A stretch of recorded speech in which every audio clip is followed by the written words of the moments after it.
Welcome to I See You, a podcast where we know that human connection restores mental health and resilience. I'm your host, Julie De Jesus, and I see you. Let's be friends. Hey everyone, welcome to the ICU podcast. This is a podcast where we talk all about how to improve our mental health and resilience through human connection, and we are on season 3. I am so excited. I've been wanting this guest for a while that we are going to have a conversation with today, and I think he embodies really well the way that you can utilize human connection to improve your mental health and resilience. He's got an incredible stories, as we all do, but one in particular I'm excited to have him share today. I've been able to work with him in a professional setting, and also he's become a dear personal friend, and I have found that he is a great human professionally and an even better one personally, and so I'm grateful he's here. So without further ado, welcome to the podcast, CHRISTOPH Merrill. Oh, thanks, Julie. No pressure. Zero pressure. Zero pressure. Okay, let's be real. Sometimes what I think we need to restore our mental health more than anything else is just a break, which is why I think I need a vacation, and so do you. Join me and my special guest, Tony Overbay, on the first ICU Living Cruise, the mental health cruise of a lifetime. Check out and make sure you grab those early bird tickets at julie-dejesus.com/cruise. And guess what? You don't even need a babysitter. Kids set sail free. julie-dejesus.com/cruise. Okay, so tell us a little bit about yourself, like the important stuff, like where you like to eat. Oh gosh, your kids. I am a fanatic about diet Chick-fil-A lemonade. Like that is, yeah. But it has to be strained. So like I can't stand pulp. So I literally everywhere I go I have a strainer. And so I'll buy it by the gallon, or when really, really nice people buy it for me for like, you know, the 44 ouncer, I'll take it. And like then what I tried to do today. Like what you tried to do today, but then I'll strain it. So I'll literally pour it through a strainer and take all the pulp out, and then I drink it by the gallon. I probably do 4 to 6 gallons a week. And that is not the oddest thing about me. So that's why Chick-fil-A is still in business. Oh yeah, that's it. It's literally, here. You're welcome. That's so funny. I brought him one today, and he's like, "Oh, that's so nice. Is it diet?" And I was like, "Oh, dang it!" And also, it was the sugar, a strainer. Oh, no, it's I'm the so same. good, but the sugar, I just can't do with that much sugar. Yeah, absolutely. You've got kids. 4 kids. 4. I have 4 kids. 3 are awesome. You're gonna. Nope. Just gonna let that fester for the rest of their lives. Let them figure out which one. Again, it depends on the day. If you have 100%. Kids, you totally understand. Yeah. Every kid goes through some sort of, dilemma, trauma, whatever each and every day. And so I don't know that I have 3 amazing kids every day, because one of them is dealing with something every day. That doesn't mean that they're bad. It doesn't mean that I love them. It just means that kid is harder and needs more attention that day than the other 3. Yeah, I like that. Truth right there. Will you tell me about the thing I want you to tell me about? Oh gosh, are we leading them right to it? Like, I was going to say, I was like, ooh, we might need a follow-up question for this one if we're going to get this. Tell me, okay, first tell me a little bit more about what you do for work. Okay, so I'm a professional speaker. I like to call myself either an inspirational speaker or an aggravational speaker. It depends on how the message is received, right? Like if I recommend that, hey, you probably ought to do X, and you're doing it, you're like, oh, I'm getting inspired. I'm being motivated. But if you're like, who is this guy and why is he telling me to do something? It aggravates you. I almost like to be the latter, the aggravational type speaker, because that's usually when activation happens, when somebody actually does something versus, I already know this. Like, again, right? The worst words we use all the time to ourselves, I already know that. Because what do we do intentionally when we hear something? Somebody is saying something, could be a speaker, could be on TV, could be a political figure, it could be a religious figure. It doesn't matter who, it could be our parents. And they say something and you're like, I know that, right? I mean, it literally closed off, brain done, shut down. I already know that. I don't need to take on any new information when that's really dangerous. Because it's the application of what it is, right? So for 10 plus years, I worked for a seminar company. I had the privilege and the joy of starting from scratch. I took out trash. I ran handouts. I ran microphones. I learned the entire back of the room. And then I was given the opportunity to lead my very, very first event. And these events were not just like a a 3-minute, 30-minute. This was a 3-day event. So I was on stage from starting at 9 a.m. in the morning on Friday. We would go for 90 minutes, then take a 11-minute break, and then go, and then have a lunch, and then go, and then go, and then go, on and off until probably 10 p.m. on day 1. And then day 2, we'd start at 8, and we'd go to at least 11 p.m. And then on Sunday was our big sales day. So obviously we want to really drag the emotion out of people, right? So we're gonna kind of, and then we have a breakthrough event where we literally like do a breakthrough, and then ta-da! Okay, now that we've had a big breakthrough, you should buy all of our stuff. And again, just kind of cutting through the garbage of it, right? Worked really, really well. Crazy. I'm a member of the National Speakers Association, so I was applying for my CSP. Sadly, I did not get it this year. A little bummed, but I'll eventually get it sometime. In doing that, you have to put together a whole bunch of data points. I realized that I have done 1,000, to date is actually 1,862 speeches. Whoa. Like that floored me, right? On the flip side, I also did the math of how much I sold. Now, this is gross. This isn't how much Christoph made. This is how much I sold for the company that I was working for. It was over $330 million in, courses and product sales and all that kind of stuff. Again, over 10 years, I wasn't, something. But the problem is with all of that success, right? Like, again, I was paid very, very well. We had a house in a gated community. I drove an awesome car, smoking hot wife. Again, like I said, 3 amazing kids, even though I have 4. But something fell off. I couldn't put my finger on what it was. There was just a disconnect. I didn't feel important. I didn't feel like I mattered. Something was wrong. And I decided, you know what? I'm just tired. I'm really, really tired, so I'm gonna make a big decision, right? The morning was actually September 13th of 2015.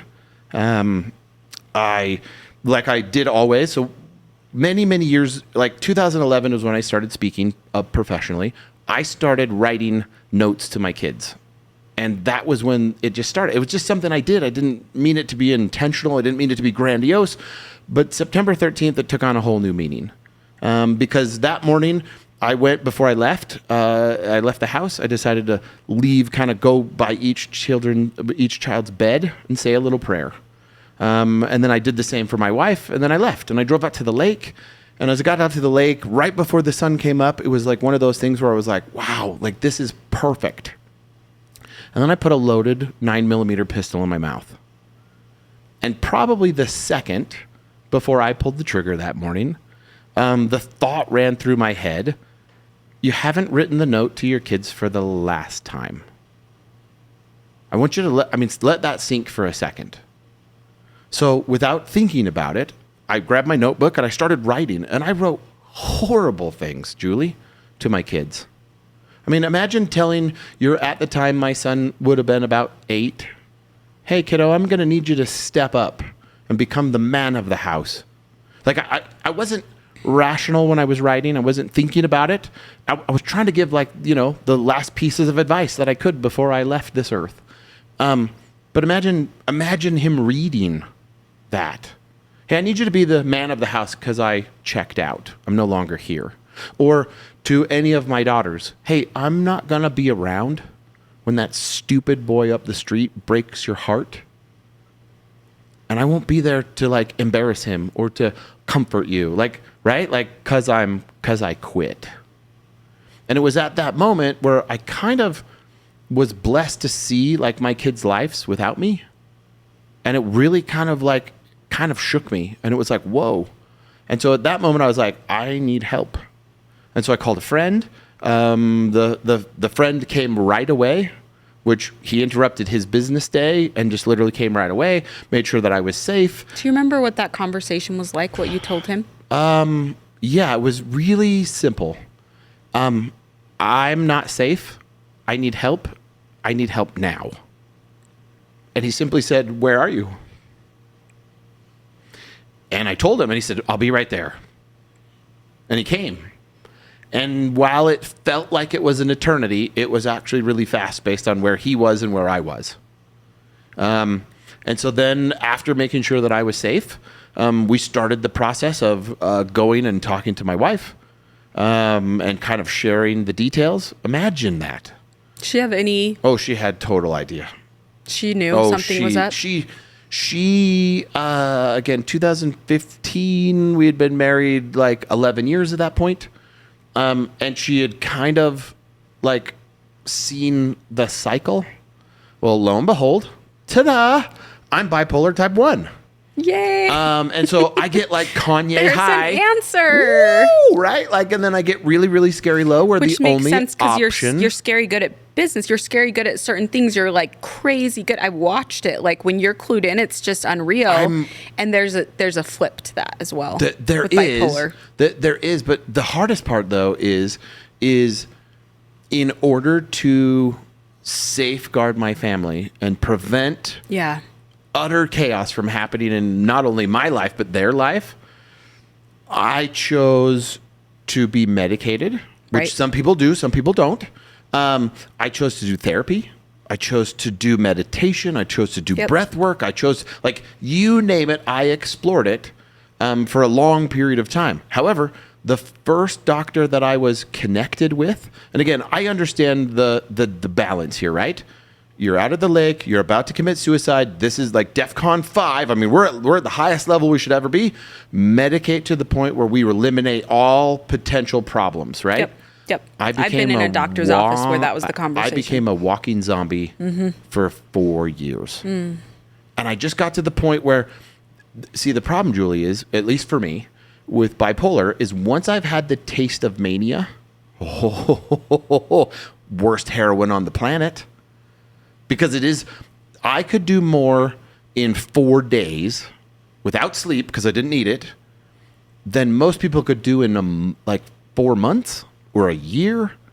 Like, just because I could go, and my mind was sharp, and I was like, everything was on task, and I was like, why am I blocking that superpower, right? And so then it became, how do we discover this? Where do we go? Like, are there alternative medications? So then I started trying different medications and different dosages and whatever. I found a new psychiatrist who I have been with for 7 years. She is fantastic because guess what? I'm in charge of not only what medications I'm on. Again, she provides options, but I get to choose, and we talk through it. You know, what are the side effects? What are the pros? What are the cons? Is it weight positive? Is it weight neutral? Is it weight negative? Very, very important when you're talking about medications. How long has it been around? All of these things. And then guess whose dosage I get to choose. You know what? Why don't we start this at 25 milligrams, which is basically nothing, or 5 milligrams, some medications. And we went through, in 7 years, pretty much every single potential bipolar medication you could try. I tried it because I was trying to get back to what I thought was normal. Oh my gosh, what a terrible word that is. Like, seriously, I can't say it. Say it, because I can't say it. You're normal. There you go. That. Sometimes on my words, like, my brain goes faster than my mouth. So that. Yeah. Yours is different than mine. Correct. So therefore, me trying to be like you, or someone that I see, I can't say it. Normal. That one, theirs is so different than mine. I'm never going to experience theirs. But I can figure out what that word means to me, right? I can figure out where I go from here, how I survive, which was the basis points. How do I survive first? How do I get to the point where I'm not scaring my wife? And I certainly don't want to scare my kids. How do I get to the point then when, okay, now where do I go, right? I'm safe, right? We've kind of eliminated the super, super highs and eliminated the super, super lows, which is the problem. But then I lost a piece of myself. Yeah. So then, right? So that balancing act was so hard.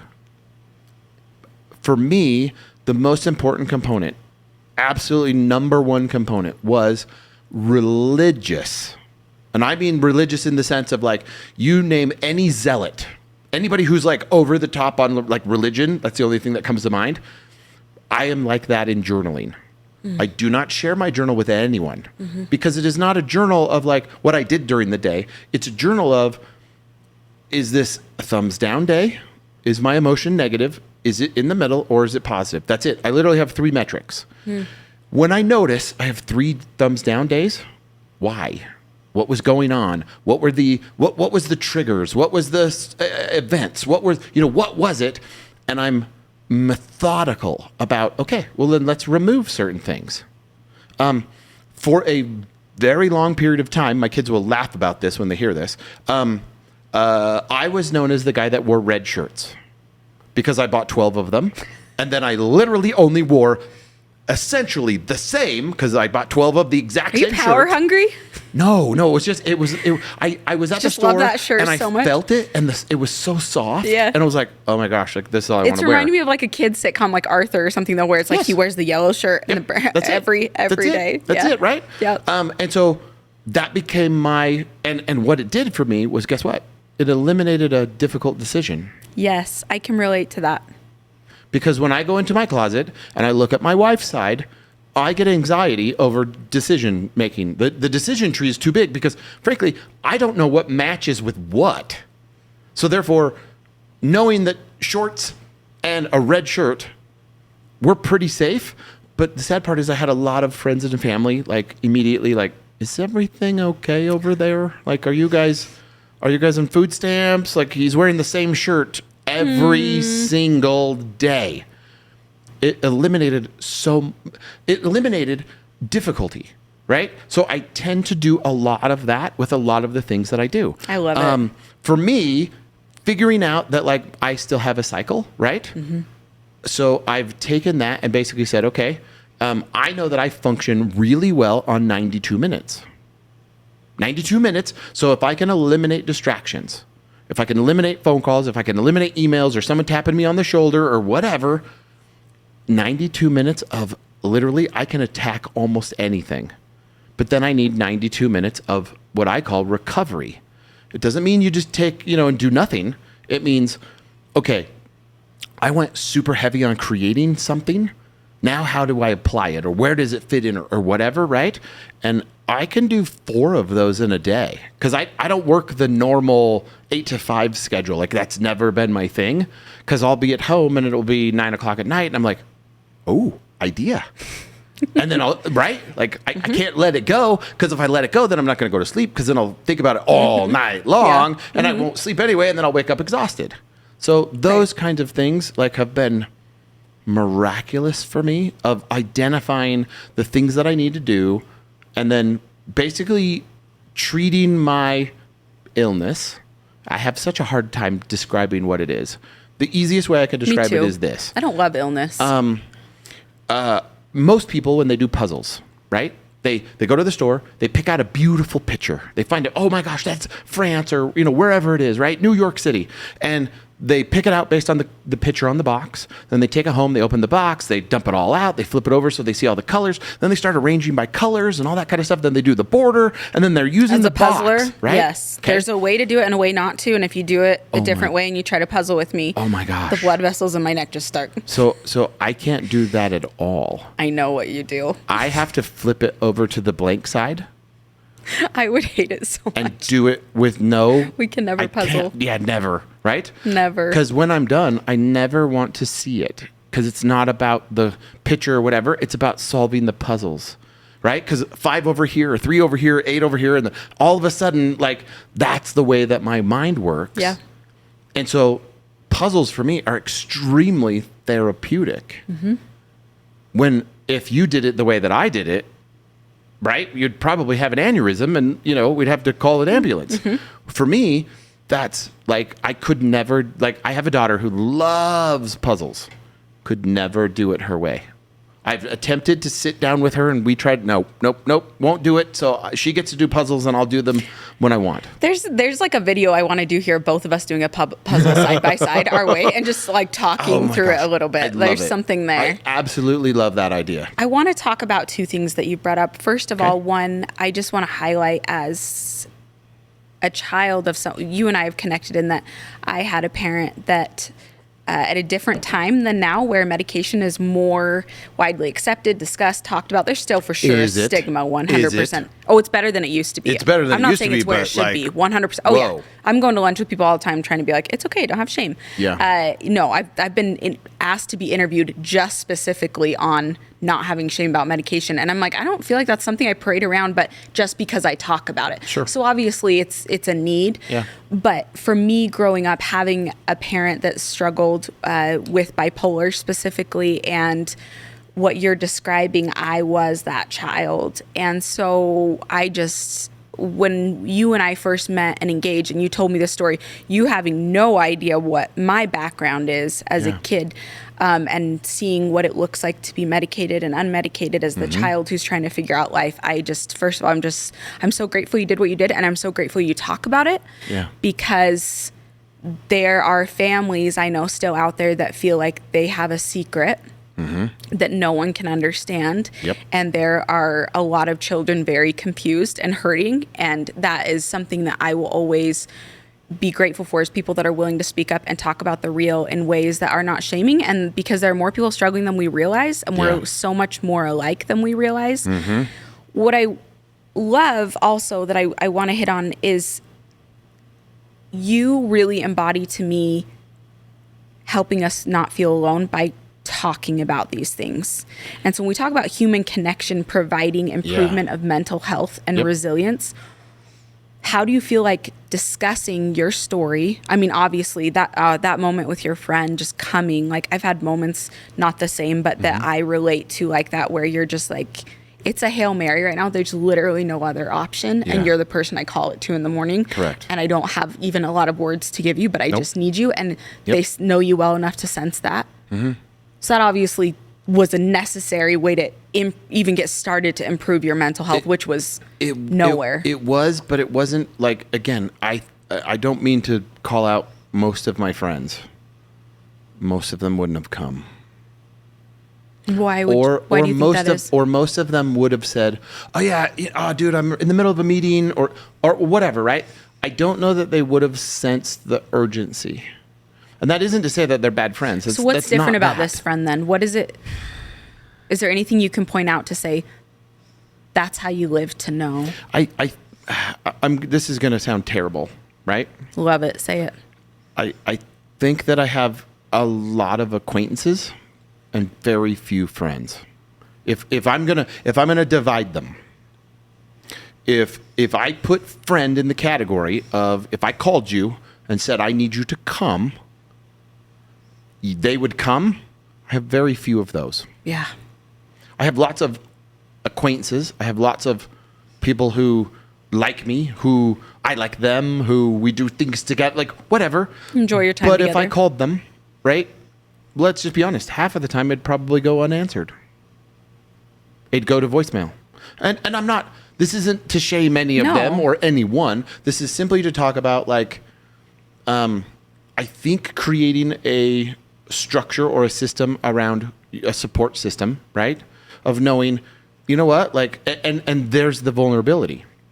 So I talk a lot about basically kind of like neurodiversity, right?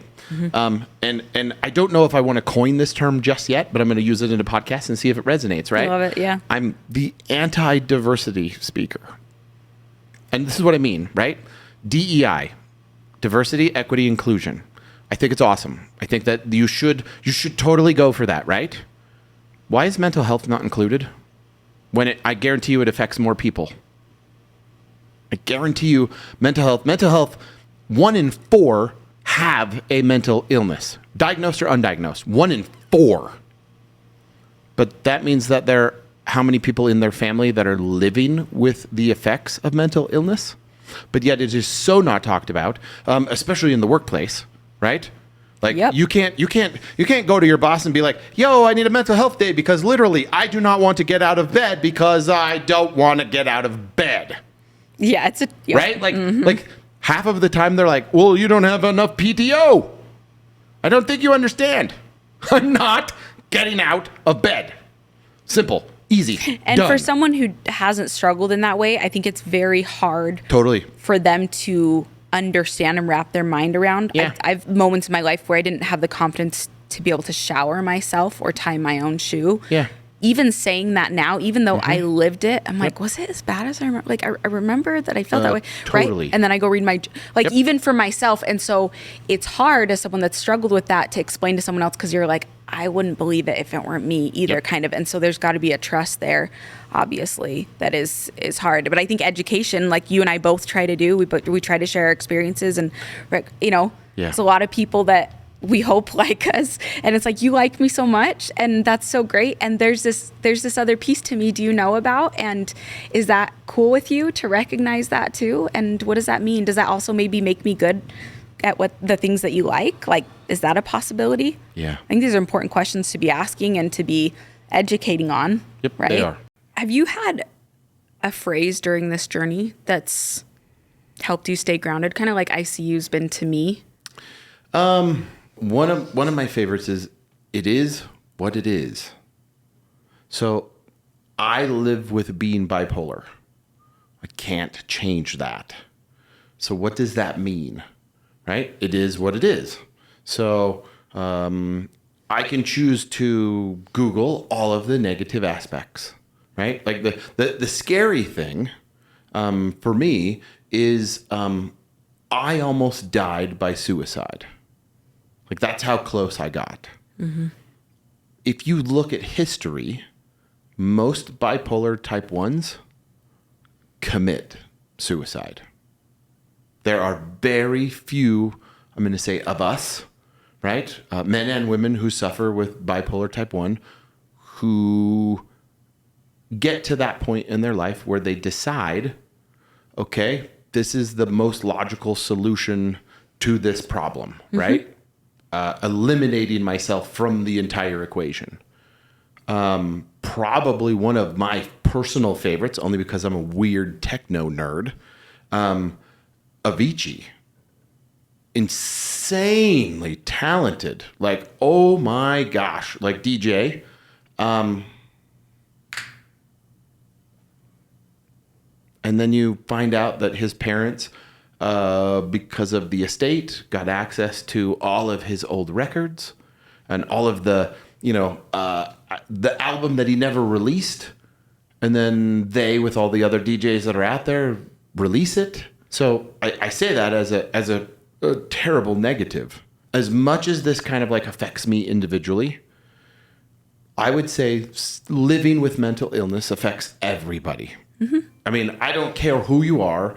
You have it in your family. You had it in your grandfather, whatever, so on and so forth, maybe your daughter, whatever it is, right? So everyone is struggling with something. So what do you do, right? You need to take a nap, NAP. So you need to notice, right? So one of the things that we've done when I'm helping corporations is we notice where, I'm going to use hypotheticals here. Notice where Susie is connected and where Susie is disconnected in the meeting. Just notice. Take instead of being worried about performance reviews and metrics and all this kind of stuff. Like, here, if I were to do this, let's be bold. Do you want to be bold? I love to be bold. Okay, let's go. I think. How would you describe yourself in 3 words? 3. You only get 3. And I want you to describe yourself at your absolute freaking best. Genuine. Okay. Unstoppable. Okay. Loving. Okay. So, if you were in a business or if you were in a meeting and it was just all about fluff and it wasn't being genuine, right? You're totally disconnected immediately, right? If you're having, it's like when I tried to sell makeup and I was like, right. Like, I just don't care. And that exact, right? So selling a product that you don't believe in, no possible way, right? But other people can do that, or even that I don't. It's not even that I don't believe it. Do they? Well, it depends on, I don't know. I don't know if they do. But I mean, it's not even that I don't believe in it, that it's not important enough. Like, I use the product. I think it's great, but I just don't care what kind of makeup other people use. I just don't care. It's like, at the end of the day, that's not. Sure. Right? So But I don't think it's wrong if you do. I don't think it's wrong if you do, right? once you know your 3 words, right, then you have to accommodate yourself, right? So you can be at your best. Yeah. So take a scenario, right? Knowing your 3 words, how would you design a perfect scenario for that? Well, aren't we doing it now? Isn't this podcast like really close to that? Yeah. Right? Like we're being so genuine and real. You're getting guests to be so genuine. Yeah. To be so real and so raw, and all of a sudden, right? Like you get to be your best because you get to shine in that moment. Yeah. Right? What was your second word? Unstoppable. Unstoppable. How does that apply to what you're doing?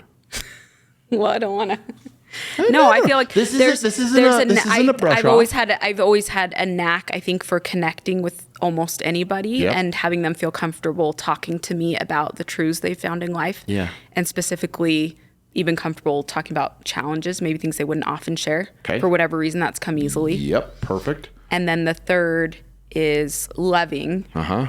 And we're talking connection, right? The closer the connection is, the more that other C word comes along that I love, compassion. Yeah. And it just becomes very natural and easy that I genuinely love people a lot. And I don't say that in a trite way, but that's something that I think comes through, hopefully. Yeah, right? So notice, acknowledge, right? So once you notice kind of what everybody's 3 words are, you can then accommodate. This is so... How do we get the best from this person? How do I set up a scenario, right? And this isn't in a negative, form to, mental health or any form of other illnesses. It's not a disability. It's how do I accommodate them, right? So one example I always use is if you were to text me and say, Christoph, we need to talk. Alarm bells are going off. I don't know where the conversation is going. I'm not calling you back. I'm not responding to a text. Like, I don't know where we're going, so I'm just going to avoid it until you're like, hey, can we talk about the pod? Then all of a sudden I'm like, okay. Because now I have a very good idea as to what the conversation is. So accommodate. My wife and I use this all the time because she knows that if she sends me a text, we need to talk, there's a good chance I'm not coming home. And I don't mean that like scarily. No. Yeah. There's a really good chance that I'm like, is it because I left the dishwasher open? Like there are so many possibilities of why we need to talk. Yeah, that's that terrifying. My mind will go to the worst places on the earth. Does she know that I killed a bird when I was 7? And like she just discovered the body, like, and I say that facetiously, but like, right? No, for sure. I will intentionally not go home, right? Flip that to when I was employed, I would quit rather than have that conversation. Because I mean, I don't even know what. Like, I would invent things in my mind as to all of the different scenarios of what it could possibly we need to talk about, and get to the point where I'm like, I don't want to be at this job anymore because I don't even know what it is. Whereas if you simply text me and said, hey, Christoph, can we whatever? And just tell me in the text instead of leave it like this massively open-ended scenario, right? That's an accommodation for me. That's it. That's all that it takes. So, even if it's a difficult thing, if you know what it is, you probably can manage it easier. No. It's totally... So again, being married for 25 years and having 4... amazing kids, 3 awesome all the time. I was going to say. Right? I know the truth. I'm just telling the truth. We've had some very difficult, very, very, very difficult. We've had, again, this isn't an entire podcast about all the things that you've gone through or competition, but there's a lot of things that people go through that they never share, that they don't want to share. It could be medical reasons. It could be health reasons. It could be mental, emotional, spiritual, physical, whatever it is. The interesting thing is that it's so much easier to feel like I have a partner, which is the P, N-A-P. Notice, accommodate, partner. Because if I have a partner, whatever it is, we can tackle it together. Whatever it is, we can tackle together. The problem is so many people feel so alone all the time. I'm going to say, especially in the corporate world, and for most people at home, because they're not willing to notice, okay, what am I doing? What am I doing that is setting them off all the time, right? I'll use a great one. I used to swear like a sailor.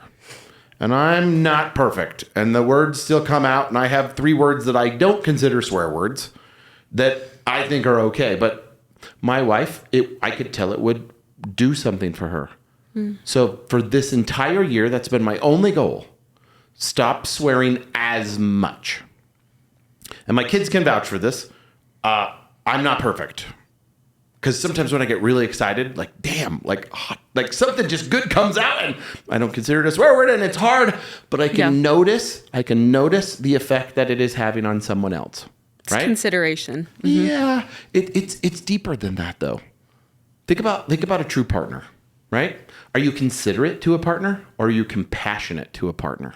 Those are totally different words, right? I'm considerate when I'm trying to park, an a-hole just took my spot, right? Compassion is, I'll just find another spot. Yeah. Or I'm not even going to honk. That's compassion, right? Considerate is, you're number one, buddy.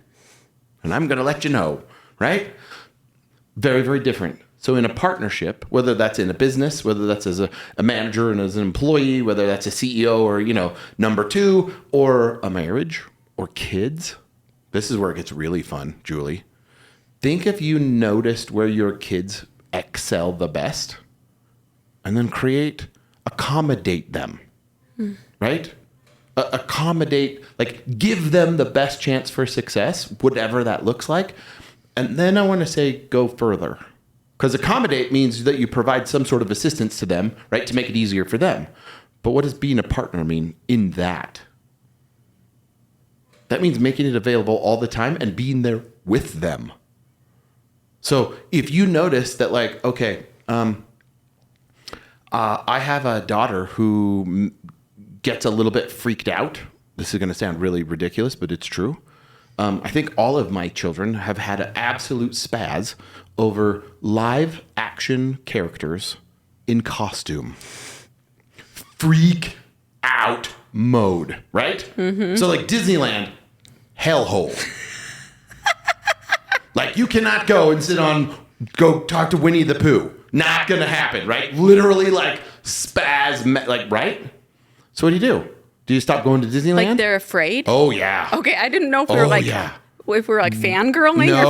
No. Wigged out. Santa Claus 2. That's even better. Oh, Santa Claus 2. We have a Santa Claus. Yeah. Whoa. Like creepy old man in a beard. Like what? I mean, they're not wrong. It's right. So then you just, we pushed for probably like 4 or 5 years of like, no, we have to have a Santa photo. Yeah. We do not have to have, like, every photo was a $45 photo of all 3 kids or all 4 kids in tears or awkwardly standing there like, what are, like. And my thought as a parent is where I could go with that is I don't want to enable, I need to teach them to overcome their fears. Yeah, no. Tell me more about that. So this is very relieving to hear. Tell me. Here's what I feel, right? Like, when I was, gosh, this is so fun of a story to tell. So my father was a full bird colonel. Full bird, right? We could dissect the next statement for a month. When I turned 12, he demanded that from that point forward, I refer to him as sir. Just go with that, right? Like, we're not going to go any deeper than that one because that's a whole episode by itself. But because everyone else, right? And again, as an adult now, I see it very differently. Yeah. But as a 12-year-old boy, I didn't wait, what? So I can't call you dad. I can't call you Dave. I'm going to refer to you as sir? Okay. Like, totally different, right? So I was a very stubborn eater. I still to this day, like, I boycott foods. Like, there are foods, vegetables, I don't eat. Like, I will not, like, no, right? And I'm very, very picky. Probably pickier than most people. Like, yeah. He wanted me to eat eggs. And I didn't want to eat eggs. So he bribed me with a 4-wheeler. Dude, a 4-wheeler, right? Now, I bet you he wanted one too. right? I'm sure, right? But the whole gamut was like, okay, so if you want a 4-wheeler, you have to eat eggs every day for the entire summer. I mean, it's really not that long. Like, I mean, if you think about it, like, that's pushing your kid, right? Like, that's. I mean, let's kind of think about it. Like, oh, we could teach him a lesson and he could come out on top. He ends up with a 4-wheeler. What a nightmare that was. I cannot stand eggs now because every day it was an event. Because not only was it like, again, scrambled, loved them, started to like them. Well, these are pretty good. Then all of a sudden we did over easy. Wait, what? Right? In the goal of like, well, if you like eggs, there's lots of choices. But if you find that they really like scrambled, do we really need to go to all the other options? And I'm guessing you're saying by not making an event, maybe you would be interested in seeing what over easy was like. I think maybe not. I think everyone, I don't care who they are, is curious of the things that they don't know. Right? However, how do you show up, or how does that curiosity show up? Like, where does it come out, and how does it, like, right? Well, you have to be safe. Bingo. To feel curious. And Bingo. So, yep. Right? Oh my gosh, I know exactly what to do. Oh boy. So now you're thinking about your kid, and all of a sudden you're like, okay, how do I do this? Because again, there are elements, again, terrible father. I think I've won, how many times, Grace? How many times have I won worst dad of the year? I think twice. Like, worst dad of the world, I think I've owned the title 2 times, but for only about 45 seconds each time. Like, because obviously I'm, in the whole world, like, you have to give it away. Yeah. Many of those times were because each of my kids, have had a broken something, and we made them sleep it off. You're fine. Yeah. You or fell like, down like on your rollerblades. And they like vomit. You fell down on your stupid rollerblades or your scooter or your whatever, right? Like, you're fine. Tomorrow, huge broken, right? And then you're like, okay, like, I mean, logic comes in and it gets really nemesis where you're like, okay, well, technically an ER is just a triage unit, so they couldn't have done anything anyway. So, it would have been $1,000 bill. Like, just justify. But all that does is make me feel better. Mm-hmm. Part of me still to this day feels really awkward about those moments because like they were suffering. And I mean, to them, they were trying their very best to explain, no, Dad, it hurts. It hurts. This is way more powerful when we start talking about emotions. No, Dad, it hurts. You're fine. Suck it up. Move on. Get over it. Right? Like, what does a true partner do? You notice, you accommodate, and you partner with them. Once you become a partner, it's no longer about what you want. It's about what they want and how you can help them get it. Oh my gosh. You're tackling the problem together, Correct. The challenge, the obstacle. It's not between you two, it's you two together. And you're allowing them to tackle the problem. I mean, to figure out what they want, to even know what they want. Because oftentimes you don't even know what you want. Yep. You have an idea. It might scare you, but you have no idea how to get there. So if you don't have a partner, if you don't have someone that's there that's willing to go the distance with you to get it, yeah. Noticing and accommodating is worthless. There's nothing there. Yeah. Right? So I tell every good leader, you need to take a nap. Literally, you need to take a nap on every single employee. You need to take time to think about it. Because if you can do that, right? And again, you might be the leader in your house, whether you wear a pants or dress. It doesn't matter. You're a leader at certain times all the time. Mm-hmm. As soon as you have kids, guess what? You're a leader. Yep. Right? A whole lot of influence. Because they are not only watching what you say. Oh, we all know they're watching what you do. So bad, right? So what does a true partner do? They go there.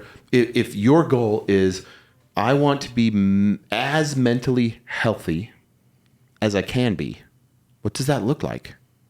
So for me, right, my wife is as involved in my therapy, not the actual therapy part, but oftentimes when I'm changing medication or I'm changing. Again, I haven't changed in 3.5 years. Been very, very happy with stability. It's been very, very good for me.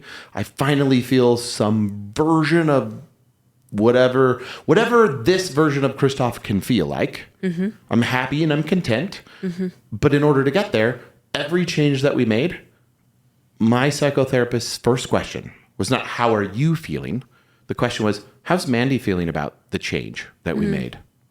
Because it affects her just as much as it affects me. And there were 2 medications I remember vividly that I loved. Not a good choice for us. As a partner, how do you, right? Like, I could have been selfish and said, whoa, wait a minute. Like, I haven't felt like this ever. Like, this is like gold, right?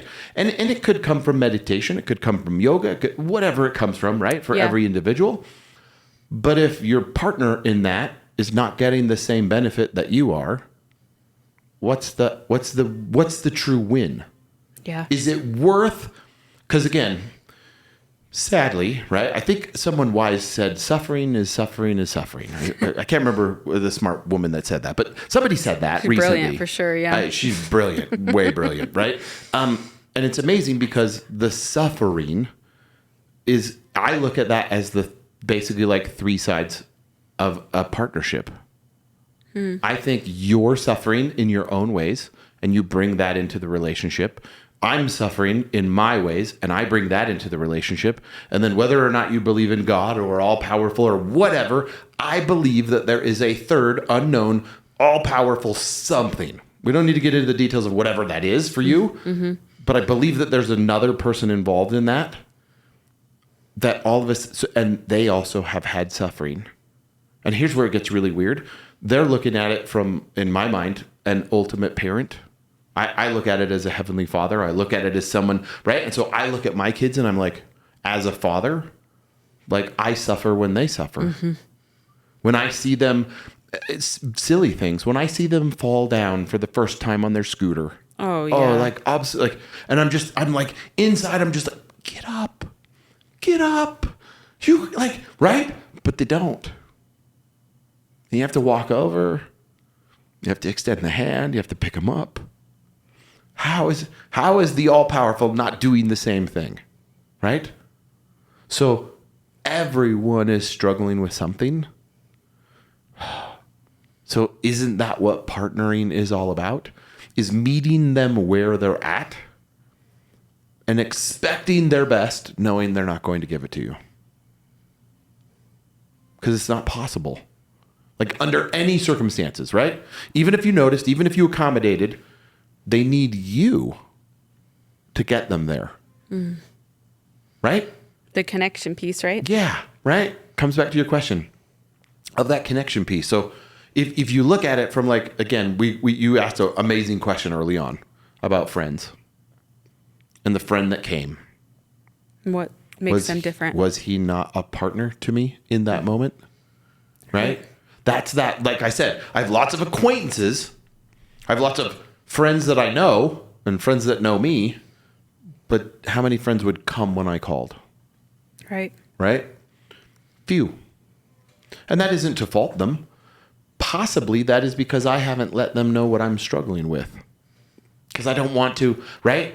I'm fine. The worst 4-letter F word in the entire I always think about the Italian job. Do you always think about the Italian job whenever people say fine now? Yeah. I'm like... Yeah. Terrible, right? So, but it's because it's easier. Yeah. Because I might not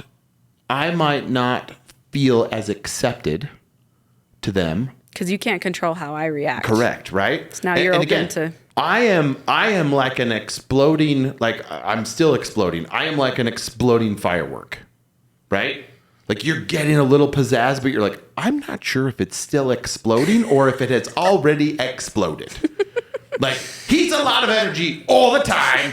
And I'm not sure if we're on the up or the down, or I don't even know where we are with him. So it's really hard for me to gauge. Yeah. Is that person going to accept and acknowledge, right? Oh yeah. We The whole can't like, even- am I too much? We can't Oh, even yeah. get to the notice or accommodate or partner part. We're literally on the very surface of like, we'll just let them.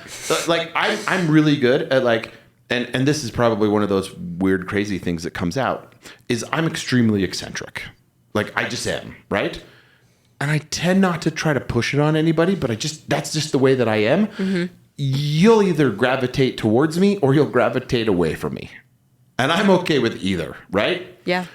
Because those that gravitate towards me, I can tell because they're making an effort to try. Like, this dude is weird. This dude is seriously weird. Like, he drinks filtered, like strained diet Chick-fil-A lemonade. Like, and I want to be clear. That's all I drink. Like, I don't drink Diet Coke. There's no water. If there's water, I will drink a water if I can't. Like, if I run it like Sunday, oh, baby. Like, if I forget to order one Saturday night, like, I'll have it Ubered to the house. I just need people to know this is not our first or second or probably even third conversation about diet lemonade from Chick-fil-A with Christoph. I know it's very important. It is very important. It's very important. But that literally, like, that's all that I drink. That's it.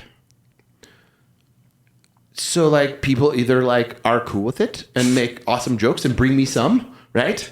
Even if it's the wrong Even if one, it's the wrong gesture. one. The gesture, oh my gosh, the gesture mattered so much, right? Right. That all of a sudden it's like, she gets me. Yeah. Like we're good. Like that kind of a feel thing. seen. Where I go to events and I'll literally have like DoorDashed Diet Chick-fil-A lemonade sent from the restaurant, Chick-fil-A restaurant to the hotel, and then I'll go down and pick it up. And I have a strainer in my bag, so then I'll strain it in the hotel. Like, right? And some event planners are like, did we just hire the biggest diva on the planet? You're like, yes, you did. Like, where's my what? trailer? Where is my green M&Ms? Right? And it's like, I'm not doing it. Like, No. They don't have to provide it. I provide it for myself. Right. Because I know what makes me feel good. I know what makes me feel happy. I know what I enjoy. I know what I like. Hard part is, I typically, when this is terrible to admit, but this is back to the accommodate. I love it when things start like that. If I get like a, hey, we'd really like you to speak in this location, I typically Google Chick-fil-A and see if I can get it Before you delivered respond? before I'll respond and be like, I'm available. Now, I don't do that all the time, but I have done it in the past. That's amazing. Because it's just one of those things. But it's pretty cool. I think it does show a level of self-acceptance and self-care. I've had to come to terms with who I am. Yeah. There's no other way. And the problem with that is, right? Like this is a serrated double-edged sword. Like the sharpest thing on the entire planet, right? I know that there are people that will not acknowledge, accept me, right? Like just me being me telling my story at the very beginning, they clicked off of the interview. They're not listening to the podcast. Bye-bye. And the goal is good. For me, the goal is good because I don't want them. I don't, if you don't want reasons to second guess yourself. If it caused them enough trauma, whatever, right? Then I'm okay with them finding whoever it is. Like, you know what I mean? Like, I listen to dozens of podcasts every week. I love podcasts. There are many that I'm like in the middle of, I'm like, and I'm good. I got everything I needed out of the interview, and I don't really know where it's going to go. It's really not going to give me everything that I want. Boop, we're good. Yeah. And I don't look back. I don't, whatever. I just move on to the next one. And I think most of us do the same, right? So back to that connection piece. I think one of the most powerful things that we can do for ourselves is meet ourselves where we're at. Back to the day when you wouldn't shower. I don't want to focus too much on it, but no, right? Yeah. That was real for you. Oh yeah. Yeah. Right? Yep. So it might have lasted a day, might have lasted a couple days, might have lasted a week or a month. Who cares? That's where you were at. Just like standing up and walking to the shower. Yep. Impossible. Unreal. Literally. Mount Everest. It was as if you were walking, I don't know how much, 29,029, whatever to the top is. It was like, that's how mentally paralyzed. I cannot do that, right? By acknowledging that for yourself, is that not giving you more internal drive? Yes, because I look back and I've learned this, that so much of depression and anxiety and things that we feel that are not chemically induced, I'll say, Yeah. is judging how we should feel, Oh. what we think about our feelings. 1000%. If just that day, if I had just said like, man, showering feels really hard today. Okay. Yeah. And I didn't create feelings about that feeling. That's like 99.9% of what was causing me distress. Yeah. If I just let it be, it is what it is, let it pass, would have passed a lot faster, 100%. What do you think, again, without getting too far into hyperbole, right? Mm-hmm. Why didn't you do that? Oh. And the question is not necessarily intended to you. It's why do we not do that, right? Because you're exactly right. Acknowledging, like meeting CHRISTOPH, right? Exactly where CHRISTOPH is. And again, I hate talking about myself in third person, but I have to, because there are many times where I don't feel like myself. There are many times where I'm like, I shouldn't be thinking this way, but that's how I'm thinking, right? Like I have a lot of ideation around a lot of things that I struggle with. Right. I shouldn't be thinking this way. No. Yep. I am thinking this way. That's a thought. Okay. Right? So it's one of those things where if I just try to like push it off, Makes it worse. it does. Yep. Totally. Because it was not acknowledged. Yep. Right? Yep. The thought is real. Whether it is a good idea or not, Yep. that's a total, like we can argue that all the way, right? But the thought needs to be acknowledged. Yep. Okay, that's one option. That's is an my interesting favorite. thought. Yeah, I like That's that. one That's option. one option. That's one option. And I think that's why I struggle so much with, now that I'm used to trying to think about thoughts that way in a non-shaming way. It's a struggle for me. I would guess for you too, in conversations when people say, I know this is terrible to think about. And I'm like, what? Yeah. I hate that. Yeah. I'm like, we've all thought stuff like that. Like, can we just be honest? If I were judged for, again, I hate cats. I can't stand cats. So like seeing those videos on YouTube of like cats falling off of things or getting flicked, whatever, hilarious, right? But to be honest, if I saw a cat on the road, would I steer towards it or away from it? Towards it. It just is what it is, right? Like it is what it is. So if I meet someone that is like a cat lover, am I intentionally going to try to hurt their cat? Possibly. I think about Dwight on The Office with Angela's cat in the freezer. I will just respond with possibly, because hard to say. It's hard to say, right? Yeah. Those thoughts are one option.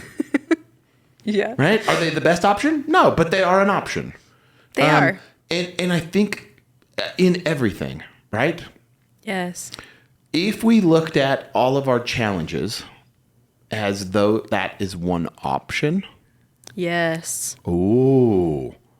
Does that not? That's freedom. Right? Because again, I think a lot of us come up against whatever our own personal hurdles are. All the time. Some of us Let's repetitively. Be honest, yeah. They're right here. Sure. Yeah, right? I am my own worst enemy. Yep. I am way worse than anyone could ever be to myself. Yep. That's myself. Yep. Well, that's one option. Right? I want to quit everything. I want to not. Totally. That's an option. Totally. Right? Totally. And not making it so emotionally mean Yeah. more than a passing cloud. That's how I really learned when I would have really intrusive thoughts. That's something that the clouds, you pick, it's like you're looking at clouds and it's like, I'm going to quit everything. And then That's it interesting. morphs and it and changes. Here's another one. And here's it. Exactly. But that quote that killed me was always, what is it?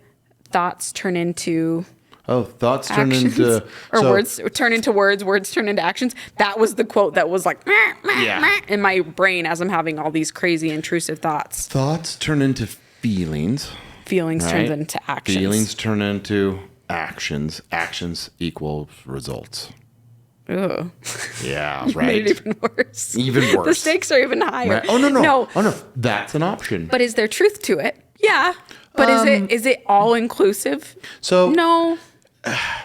I'm going to say yes. Totally. Right? Tell me more. Gravity. If I drop a bowling ball on my buddy's head, is it going to kill him? It depends on how high the bowling ball is off his head. Right. If it's 1 inch off of his head, probably not. Right? If it's 20 feet, I don't know what how far it has to be before it hits maximum velocity to be able to kill someone. I don't know. Yeah. But it's always going to make it damage. Yeah. Either way, right? So that part is true, right? If you speed, are you always going to get a ticket? No. But what I'm talking about is that first part, though. The thoughts turn to feelings. Correct. Turn to actions, turn to results. Thoughts can just stop at thoughts. Correct. They can stop at feelings. They can stop at any point. It doesn't have to. If we did everything we felt and thought, we'd all be in jail. Totally. But again, that's where, so your thoughts, right? Plus your feelings multiplied by your actions. So there are lots of thoughts and feelings that I have that I do not act on every day. Yep. All day long. Yep. That are simply, that's an option. That's it. I love it. And then because you've acknowledged it. It's not sitting there being right? like, wait. Yeah. Again, I'm going to... That's an option. If you wanted to be successful in anything, right? Your thoughts plus your feelings multiplied by your actions, right? So you have to think, and again, thinking isn't necessarily like, I want to be successful. That's not what it is. It's, okay, I want to be successful, acknowledge. I need to create a product. I need to start a business. Right? Like, you need to go down that path of the thought, far down that path to be able to identify at what point does it stir feelings. Because there's many thoughts that I have, like, dude, when I was little, oh my gosh, I saw Superman on TV. And then my mom was so awesome that she bought me the outfit, right? The little underoos, and then the cape. Aww. And I put it on. And I climbed up in our treehouse and I jumped off. Why weren't you smarter? Just kidding. Why didn't I fly? Is my question, right? Yeah. Because the funny thing is then I decided that the treehouse wasn't high enough. Oh my. Right? Because I got a little tumbled. You're like, and I was clearly. Clearly, I think Superman jumps off the building. So where's the house? So let's get the ladder out. You were a weird kid. So let's climb up on the house, right? Or maybe it's just a boy thing. And luckily it was only a one-story house, right? Oh yeah, you bet. I landed on the neighbor's fence. Broke the wood fence. Where? Like right through, like just boosh, right? I was like, you have children, so. Yeah, they're fine. They know about all my wounds, right? So those thoughts, at some point, it stirred enough feeling to action. So for all of us, right? And obviously I never got the result. Yeah. Still to this day, never. No matter what I jump off, I still don't get it, right? But at what point, right? It's that continually doing the thing that which we want to do. There's the key word, want to do, gets us closer to what we actually want to do. Yeah. Because a lot of times there are many things in life that we have to do that we don't want to do. We still have to do them. Like literally, ask any of my kids to clean their room. Holy crap. It's like a grenade went off in the room with clothes bombs. Boom, right? And there's just clothes everywhere. I have 3 girls.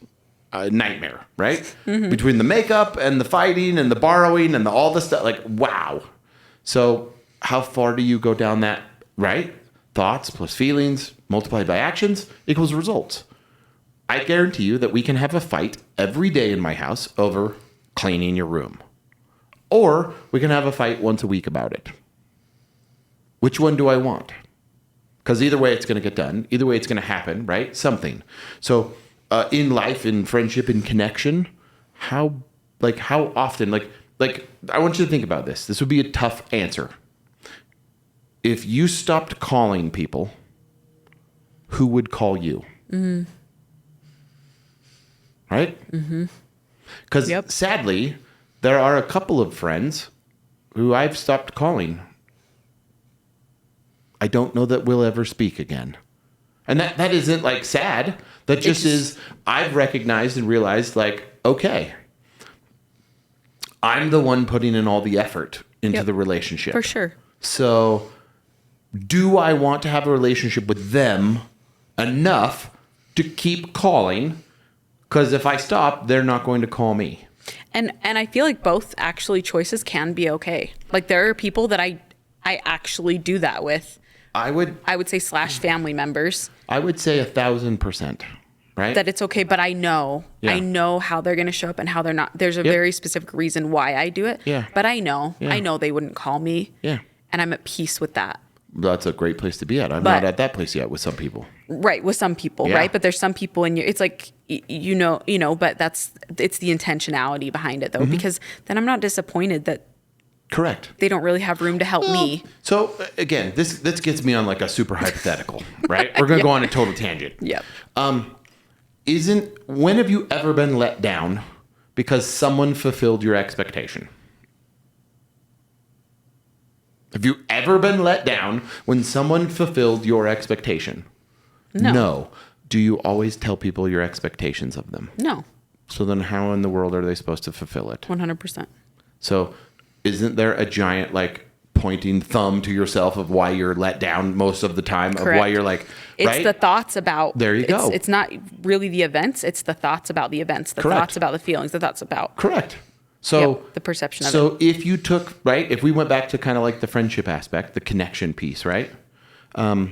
Why do I not tell, again, sadly, I tell everyone, I'm on a podcast talking about being bipolar. So like everyone knows. Yeah. And if they don't know, that's on them. Because I feel like it is it's my duty / responsibility / weight that I'm going to carry that I need to shout from every rooftop that people who suffer from mental illness are not broken so much that they can't be useful. Again, I'm very clear with those words, right? Because are we broken?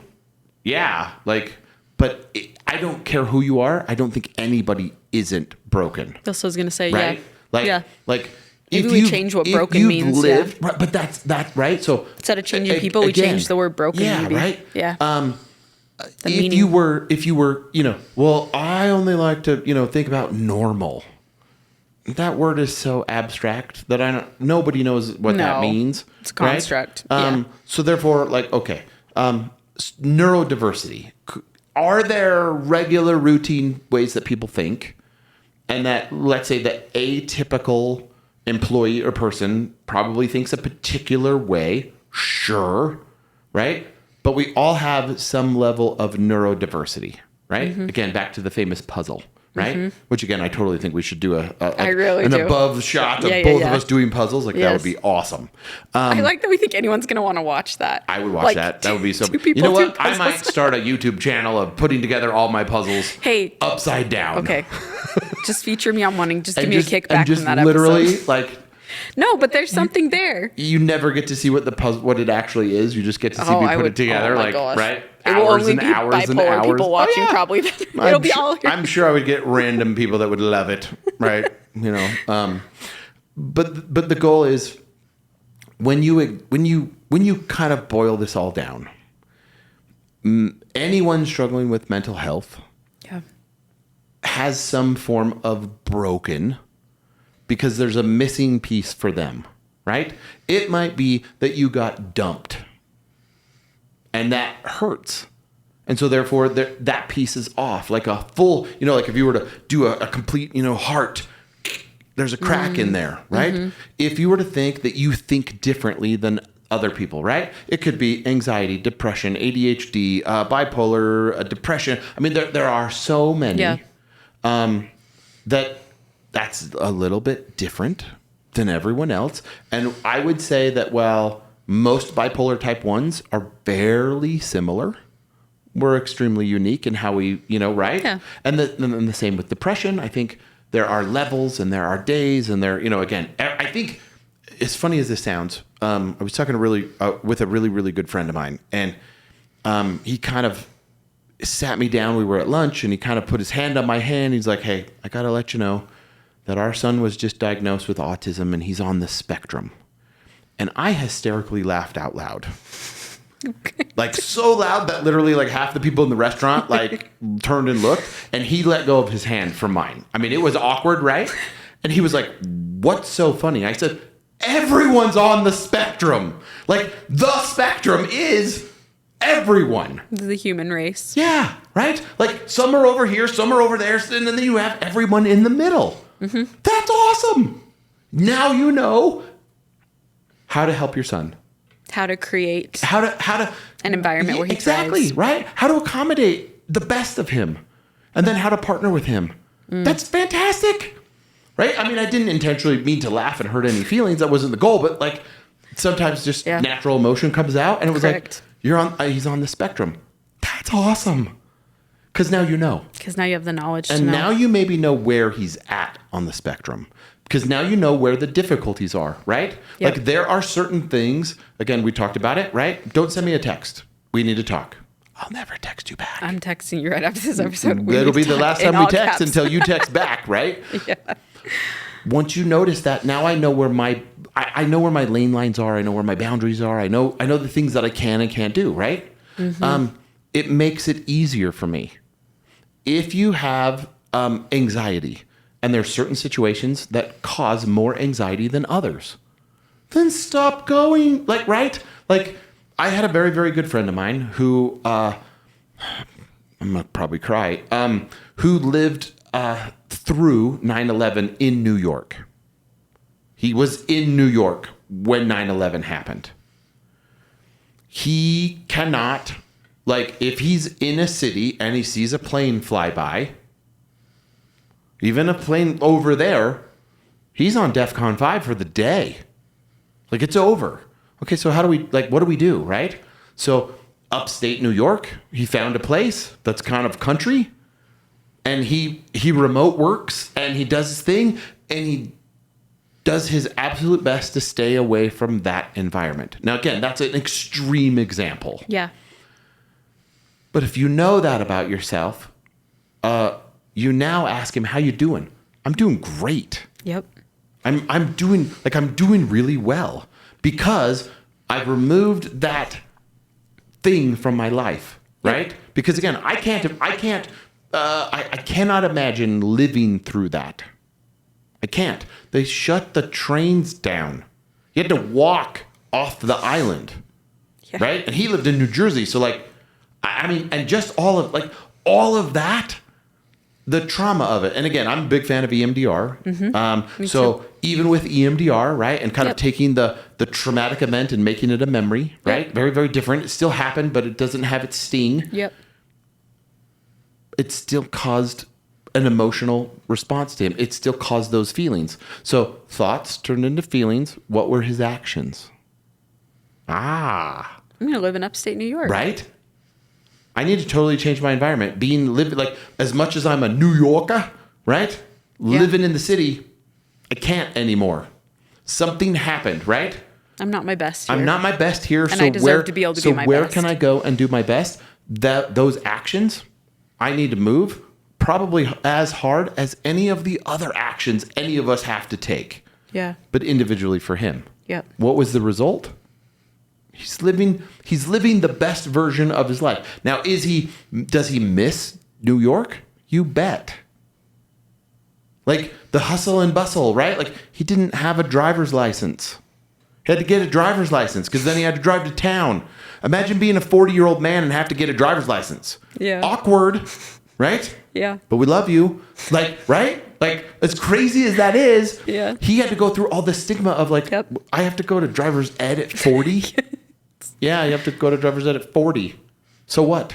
But you look at the results you want. And exactly, right? So again, those feelings can either be positive or negative feelings, right? They can either stop us from taking the actions that we want. Oh, no, I'm afraid of that. I'm not going to do that, right? I know many people, a lot of younger kids nowadays aren't getting driver's license because they don't want one. Yep. That and Uber and Lyft, there's too many options. With, Tesla, if you ever do the taxi, please come on, Robotaxi. I got stock on there, right? Like, come on, right? It'll change. You'll have a generation that will never drive. Awesome. Because I know a lot of people that just driving up and down, we're here in Utah, up I-15. I know it looks like we're in New York, but we're not. Right? Like just that. They get home and they literally need to take a break from driving home. How is that? Take the train. Do something, right? It's that decision. Yeah. Right? Yep. Absolutely. If you were to go back to yourself at the lake and maybe those days after, because we both know it was not a one day, okay, I'm not going to make this decision and now everything's better, right? And you've described that well. There's been a journey and continues to be a journey. But if you were to tell yourself, or someone listening that's in a place, maybe they could be as high a stakes as that, but also could just be like, just lost purpose of like, what am I doing day to day? Like I'm just functioning, but not really any drive or passion there. What kind of advice would you give, especially when it's hard to take a shower, when it's hard to tie your shoes, those kind of things? Like what's one idea or thing you'd say where to start? Boy, that is such a loaded question. I think, again, hindsight's 20/20, right? For sure. So we don't know what we don't know. Yep. But we're in the middle of it, so it doesn't really matter because we're not thinking logically or rationally, right? Yeah, and that is actually something I want to point out real fast. When you told your story, when you said I wasn't thinking rationally, I think that is so good. When we hear comments like that person was selfish to make that decision, that was, it's such an interesting idea because you're like, oh, if you were rational, you wouldn't be making that decision. Yeah, but so I'm gonna fight back. Or on maybe that. not rational isn't the right word. Yeah, let me correct it. I'm gonna fight back. Correct, because I already am like, I know. No, sorry. If you were, because it feels very rational. I would think it feels like it makes sense. If you were in a healthy mental state, you wouldn't be making that decision, I guess is what I would say. I didn't think I would ever do this ever, but I'm going to do it. So I had an employee of mine. His name was Joel Best. Joel, before he became an employee of mine, suffered with a heroin addiction. Violent heroin addiction, rough. There were moments because of that addiction that he was homeless. So he was on the street and would do anything to get heroin. Right. Because of the insatiable nature of that drug. Yeah. He, for a time, became clean. And he worked for me. And he was very forthcoming about, I'm going to say his stories. Not necessarily his illness or his addiction or any of that, but he was very, and not in a grandiose way. He was just like, oh yeah, I was homeless I was homeless for a period of time. I lived right by that bus, right? But again, not in just as a matter of fact, like I know what those people are going through. Yeah. My partner decided to shut our business down without me. I was actually away. And while I was away, he let all of our employees go and shut everything down. And we got into a big fight over it. We don't need to go into the details here. Yeah. Joel spiraled hard to the point that one day I got a phone call from Joel that says, hey, I know this is weird. I know we haven't talked in a couple months, but like, can you help me? I need to move some stuff. And I showed up and he had been living in a buddy's garage, and he had all of his precious things, and they were all packed. And he said, hey, I just need you to watch these for a couple days.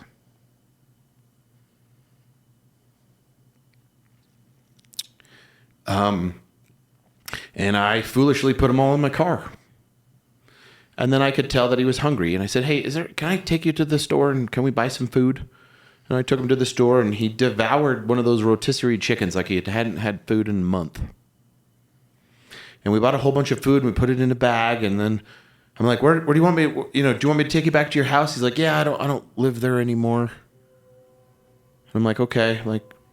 And I kind of thought and I processed, and I was like, okay, well, where do you want me to drop you? Like, and he's like, the shelter on such and such. Okay. And then I was like, I'm not sure I want to do that. Like, let's talk this out, right? And we started talking, and he decided that he was going to share with me how he was going to end his life in graphic detail, what he was going to do, and why he was going to do it that particular way. And everything made sense to him as to why he was going to do it that way. And so I spent the next 6 hours essentially fighting with him, trying to convince him not to, and everything that I could in what I thought was my power, to the point that he gave up, or so I thought. You know what? You're right. I'll call you tomorrow. He didn't call tomorrow. His wife did. That night, he went home with the money that I gave him. He went home and did exactly what he said he was going to do. So, having someone that I cared about, having someone that I watched, like, he was amazing. He was a call center magician. Joel Best was the best call center, like, runner I've ever had and probably ever will have. And I went through a lot of therapy, because I felt responsible. And the interesting thing is this, as going through therapy, the one thing that stood out was typically when someone's made up their mind to do whatever it is, to them, it is rational. Right. To them, it is the best decision. And that could be ending a marriage. That could be, right? Whether it's right or wrong to end the marriage.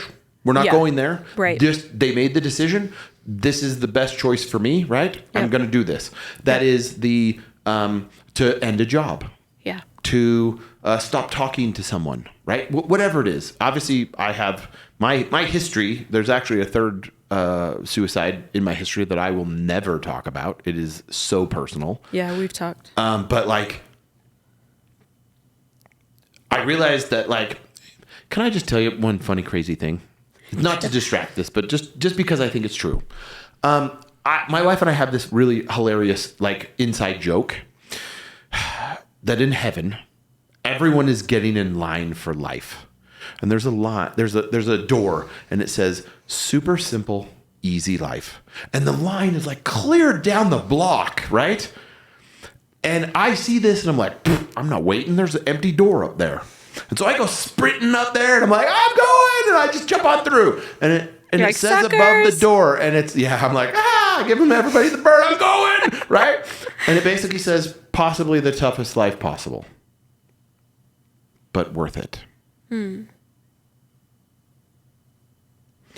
I jumped through that door with so much pizzazz and so much energy that I get down here, and my wife is like, what did we do to deserve this? And I'm like, babe, I'm pretty sure I jumped through the door on the right, man. You were in the door on the left, but we ended up together, and like, sorry, I'm so cute. I'm sorry that I'm so adorable, but like, we've got the toughest life possible, but it's worth it. I, as sad as it is, could not change Joel's story. He had made the decision. Yep. He had got to the point, the end of his rope, where that was the most logical, rational, best outcome, not for him. I want to be really clear. He didn't do that because he thought it would be the best for him. He looked at everyone else around him that was suffering or that he was causing pain because of his addiction or because of whatever. And he says, the easiest thing to do is to remove me from the equation, because then they will suffer when I'm gone, yes, but they will suffer less. I'm not saying this is right. Right. I'm simply saying this is what the logic is. Correct. Yep. And so this is spot on with other people I've talked to that have been to that place as well. So therefore, I'm going to remove myself from the equation, and that the suffering will be minute compared to what It'll be mitigated. Correct. Yep. Right? So in that moment, it is rational and Rational. logical. Because before But it's not I mentally got, healthy. Correct. That's probably when you say. Before I got to that But if point you at the can't lake. relate to it, Oh, yeah. that's because that's good. It makes sense that you can't relate to it. That's great. I hope Exactly. that most people aren't. We were like, I could never do that. I'm like, that's great. That's because you're not in that love mental health state. I Like, love that. That You makes could sense. never, like, how Yes. could anyone ever do that, right? Like, I love when I Like, talk yeah, to they'd people have and to I be tell people story pretty and they're sick, like, right? and I'm like, I'm glad that that's your mentality. Totally. Because But having that awareness of, oh yeah, when you're mentally well, you don't make those decisions. Correct. So that's correct. for sure you don't relate. That's great. Yeah. So here would be my advice. I know that's a horrendously long story to tell you, but you asked the question and all of a sudden emotion came up. Going back to Joel, there's not anything I could have done that would have changed it. Nothing. Yeah. He'd already made the decision, right? So what would I go back and tell myself? Nothing. Like who I am now is because I had like I want to be kind of cautious, right? Yeah. I don't want it to be doom and gloom. I don't want it to be whatever. Yeah. But like the idea or the concept, that's an option. That's a thought. That's an option. That's totally an option. Sure. You can run over that cat in the road. You could totally do it, right? Mm-hmm. That is an option. Being aware of like what you're going through, what you're dealing with, is probably the most underutilized tool in society because of the stigma, because of the everything around it, right? Like there are people when I have spoken on stage that I say that I've taken medication, and they will literally come up to me right after and give me 8,000 reasons why and Google searches and all this stuff about how medication is terrible and whatever. And I'm like, you're awesome. You are awesome. Thank you so much for sharing that with this is great. Thank you. It goes in and out. Yep.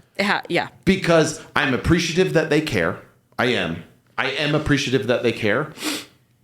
But I can't let it affect or even remotely. It can't even register on my available terms because it isn't my lived experience. Correct. Me being self-aware enough to know that. So if I were to give myself advice, if I were to force myself to give myself advice, you need to become ruthlessly self-aware of all of your strengths and all of your weaknesses. Ruthlessly aware. If you suck at badminton, be the worst badminton player on the planet. Embrace it, enjoy it, whatever, right? If you are the worst partner, lover, whatever it is, if you're the worst employee, if you're the whatever, own it. Because I think by owning it and acknowledging it, you give yourself power. Correct. Because there are so many tools, there are so many ways, there are so many podcasts, there's so many YouTube videos, there's so many books, there's so many whatever, that how to become a better blank, right? Absolutely. There's so many. Yep. But if you're unwilling to acknowledge, It's meaningless right? then. If you're unwilling What's to there? acknowledge, right? So if I had to go back and give myself advice, the advice would be, Christoph, this is going to suck. This is really going to suck. And it's going to be humbling and humiliating, but you're going to have to acknowledge that you aren't dope. That you aren't a badass. That you aren't everything, because when your manic mind says you are, you believe it. So much so that I did. I still, in my manic moods, I could totally do that, right? And then I'm sitting in my family room with an IKEA puzzle that I have to put together of business or of whatever, and I have no idea what I'm doing. Other things I'm really, really, really, really good at. Systems, processes, don't get me started, right? But there are lots of things that I'm not good at. Acknowledging that and simply accepting that it is okay to not have all of the answers. But again, this is a catch-22 because that Christoph there in the car wouldn't have listened. So maybe you just go pick him up. Yeah. Like your friend did. And that Christoph in the car, to his credit, he made the right choice. I think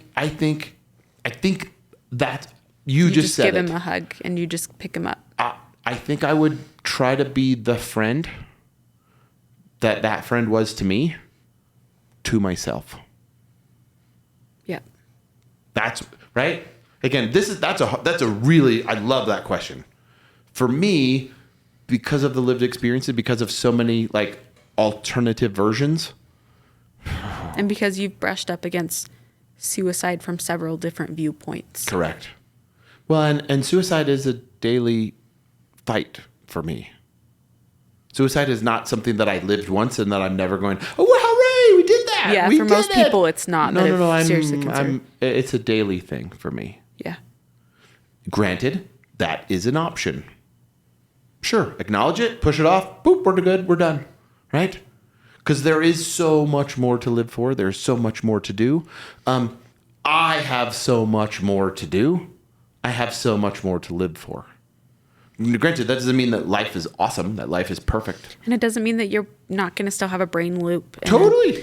And a neuro pathway in the road in your brain that's still going to say, okay, but. Correct. That's a thought. But again, I think be the friend that you would want to be to your, like you would want to come to you. Yeah. To yourself. Yep. Right? So again, words you've already used. Give yourself a little bit of compassion. Yeah. Give yourself a little bit of, I'm going to call it respite. Right? Which, if you think about respite, so you know the story. My mom passed away from Alzheimer's. Mm-hmm. Hospice is a form of respite. Mm-hmm. It means allow someone else to carry it. How do you do that? Hard. But it means that you acknowledge enough that you have friends enough that you can share that, you know what? I'm really, like, I see these signs on the freeway that I love. They're so off base, but I love them, right? If you notice your friend is off base, you should call them. If you need a billboard to do that, there's a problem. Like, literally, there's a problem, right? If you need a billboard to tell you that you should probably go talk to your friend, I think there's some concerns with our society today that, for sure. But if you acknowledge, I'm not doing okay, today sucks, right? So form a friend group that you can send that text. Hey, today sucks. And they won't respond with, oh, dude, what's going on? How can I fix it? They simply respond with, I'm here. What do you need? Are we watching a movie later? Yeah. Are we eating our feelings? I'm here. What do you need? Mm-hmm. Right? And it might be distance, right? They might not be able to like come and physically be here, but they can pick up the phone, right? They can send a text. They can send a phone, whatever it is, right? I don't know. But again, it's on me, right? Learning to fill your own needs. It takes a lot of courage to say I need help. Yep. And I will say, I think it is that action that saved me, is that I am loud enough that when things were not okay, I could not help but say, I'm not okay. Yeah. I'm not okay. I'm not okay. And in that way, that was something, am I too much? Am I too much? We talked about that. And that, whatever that is, also helped me survive because people knew I wasn't okay. Correct. I could reach out and say, oh, I'm bad. I'm not good. Yep. But in those moments, again, that's where that level of compassion comes from. Yeah. Where you are able to get to a totally, like, back to those friends that are acquaintances. It's probably because either they or I, right? Like, it's a two-way sword. Sure. I realize I'm a bucket of cats. Like, it's a lot, right? Like, CHRISTOPH is a lot. There are some friends who have basically embraced that, and they're like, yeah, we love him for all of his different versions that show up. Mm-hmm. But they've also shared some things with me that reciprocate, that then give me an opportunity to show compassion to them. And again, they're not anywhere close to my level. Like I win the prize most of the time, right? If we have a contest, I typically win, not in a good way, but them sharing their struggles in whatever way that they are. It's not a competition, but it gives me an opportunity to serve them. How do I show up for you for this? Yeah. Right? When it's, you feel less alone. Correct. I would think. Yeah. Oh, you struggle too. Because to them, it is just as big as it is to me. They don't know anything different. They got in the wrong line. They got in the easy line. So to them, a car getting a flat tire is the end of the world. I don't know what I'm going to do. I don't know. Dude, tell me what size the tire it is and what size the rim is. I mean, do you ever wonder, though, if these friends, do you feel like they're completely open with it? Because it's so hard when it's in here to know if it's just the flat tire or... Because, like, yes, we don't compare trials, but also it's like, how do we really know what the experience is? To them, it's just as real as whatever it is going on to me, right? Again, this goes back to the wonderful story of me being a terrible parent, winning the award of worst parent in the entire world, right? Yeah. And having my kids sleep off a break. It hurt to them just as much as whatever hurt to me. The pain was the same. Yeah. Was I open to receiving how bad it was hurting for them and be willing to be there with them, right? Right. Yep. Sadly, for all 4 of my kids, no. Yeah. You're fine. Here's 3 Tylenol. Hit the hay. Sleep it off. You'll be fine to wake up tomorrow. You'll be like, all right, I'm good. And then they wake up and it's twice the size. You're like, oh boy, wrong choice. Right? And you would think, having 4, that after the 3rd one, I would have been like, maybe we should do x-rays on this one. No. Like, I'm right this time. Because they each individually experienced pain. Yeah. And so it showed up differently to where the 3rd one, it was very different than the first one. Yeah. Right? But I was judging it based on, well, the first one showed pain this way. So therefore, if it's that painful, then you should be. No. Yeah. Totally no. Right? Yeah. Gosh, what a wonder. We could talk for hours. I knew this. Thank you. I love that note we're ending on, and we kind of like had to unravel it a little bit, but yeah. I think the way I worded the question was, what advice would you give to yourself? And there's something about that that's kind of trying to fix it. Yep. And you've unraveled that in a way, and I'm like, no, you're right. When I was for me, it was the bathroom floor, laying dirty, my face in the dirty tile, just begging for healing and stretching my arms out like for deity to like please anything. Yeah. There's no amount of advice. It's just scooping me up off the floor and holding me so that I'm not alone. Correct. And that's the human connection piece, and the idea that something I talk about when I speak to people a lot, and just something I found for myself is happiness isn't your business, connection is. Yeah. Right? That's totally. Because then you're like it's another level of like, okay, I'm somewhat safe now. Maybe I can get a little bit to a higher level of thinking than just even getting off this bathroom floor or just showering. Now I'm warm and I think maybe I'm safe. Now maybe I can think about eating. Correct. Then maybe I can think about maybe I need a little more water. Maybe my stomach's getting settled that I could even sleep for a minute. Like it's correct. But if I would have come over and done a motivational speech for you on the floor, right? Means nothing. Thanks. Right? It comes back to also like Maslow's hierarchy of needs, right? Totally. When you're not eating, having taught kids that aren't eating on the weekends, it's like, math is not the concern here. Yeah. You can't learn math when you're hungry all the time. Correct. And so I love that idea of meeting people where they're at and recognizing that. Yeah. What's the number one priority right now? Yeah. I love That's that. awesome. I think I'll just have to throw this in there. Yep. Often, maybe in a religious context, this is something I've talked about quite a bit. I think sometimes we mismanage our religious understanding because it's not that we're wrong in teaching religious concepts, but sometimes we teach them in the wrong order. And we need to take care of priority number 1 before we talk about priority 17. I could go on for days.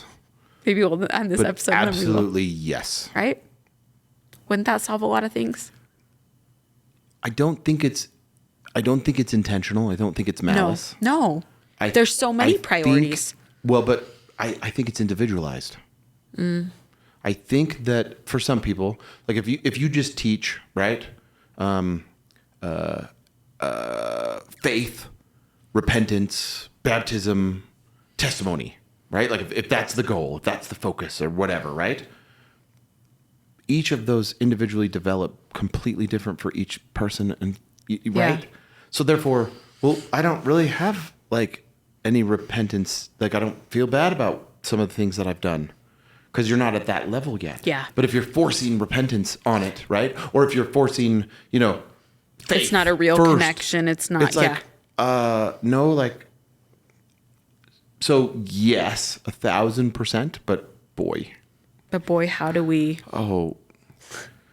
No, I'm not. No, don't answer. No. I have to a little bit. This is killing me. I just dropped a bomb in here. No. It's good. I think you need to just basically go back to exactly what you said. What is the point of religion? To have a connection with a higher power. Yeah. That's it, right? Yep. So how you get there might be different than how I get there, and we can still have the same religion. Yeah. And that should be the part that's okay. Yep. But that's typically not. Oh, well, this is the way it's supposed to be, so everybody has to do it this way, and if you didn't do it this way, then you're wrong, and you're not feeling or whatever, right? No, that's the problem. That's the problem. Meet everyone, right? Emotionally where they are, physically where they are. Like, again, this is going to sound horrible. If you are driving down the road and you saw someone that was in a wheelchair that had tipped over and was on the ground and was struggling to get up, what would you do? I'd pull over and help them. I think almost every person on the planet would stop and pull over Hitler. and help them. Yep. I'm going to argue he probably, before he became a maniacal menace, would probably have helped someone, right? Yep. Yeah. Because of the immediate need of the physical need, right? Yes. Yep. Because it's seen. Yep. It tugs at you because it's How seen. many people are walking down the street with the exact same thing emotionally, mentally, or spiritually, and no one does a damn thing? Nothing. And they walk down the street. Why isn't anyone helping? It's because we can't see it. It's either because you won't let us in or we can't feel it, right? It's not as apparent as the physical nature of it. That doesn't mean that there aren't people on this planet that wouldn't help if we were made aware of it, or not like something, right? The problem is because it's internal, not external, right? You have to allow people to see it. There you go. And you can't rely on people being attuned enough. That is the well, if God only knew, if God knew, right, he would fix it. But God already knows. That's not the problem. Everything I've ever seen that's ever been awesome done that people would call miracles has been done by other freaking human people. I have never experienced God's physical hand, but I've experienced a lot of miracles in my life that came from other human people. They've done things that are miracles. They've done things that have changed my life. They have done things that I'm like, how would they have known? Right? But that's because I was open and they were open. And the whole right? Back to the physical element. We see people hurting all the time, right? And if it's not to the level, if they're just struggling to get up the hill, back to the person in the wheelchair, struggling to get up the hill, do we stop? Not usually. And oftentimes they don't want the help. They don't want the assistance. Yep. But what if we did stop and simply said, hey, everything good? And they said, oh yeah, I'm good. There's a connection piece there that someone even noticed me. I'm alive. Correct. I'm real. Correct. So this is gonna be horrible to say, but I'm happy to say it. I don't give money to homeless people. I don't, because I don't know what they're going to do with it. I can't control that. I gave money to a homeless. I can't. But I can look them in the eye. I can't acknowledge them. I can say, I see you. That's something that I can do. That's something that I can control. Because I can give them the time and acknowledge. So half the time I'll kind of look and I'll be like, I'm so sorry.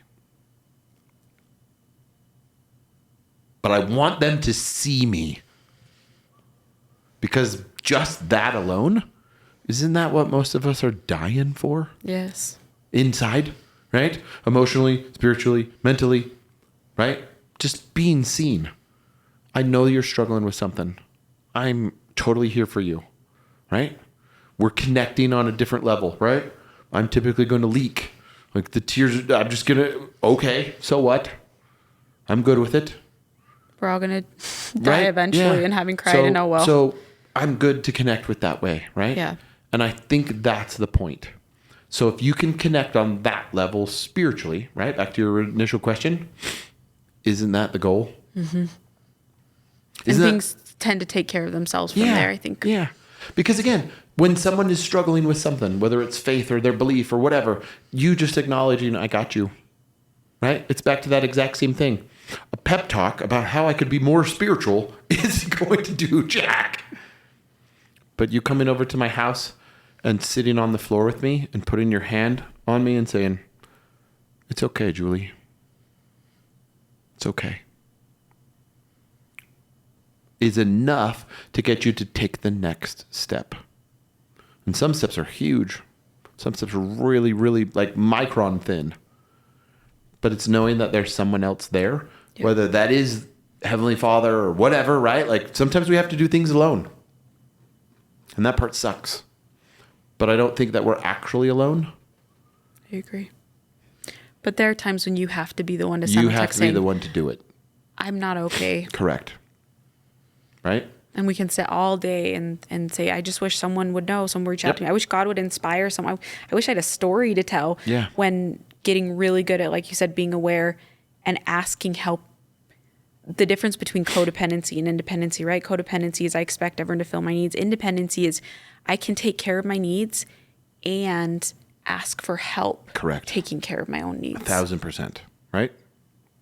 And that's where I think we find peace. Mm-hmm. Yeah. Thanks for being on the podcast today. You're welcome. This is a good time. We'll put in the show notes where you can find out more about CHRISTOPH. He does some cool things that are not as related to this podcast, but he's fun to check out in a lot of different ways. Thanks again for being on this episode and sharing your thoughts, You're your welcome. vulnerability. It was awesome. Some really big gold here that was shared that I really appreciate that I know you don't normally. Everybody, thanks for being on the podcast today, listening in, and we will see you next time on an episode of ICU.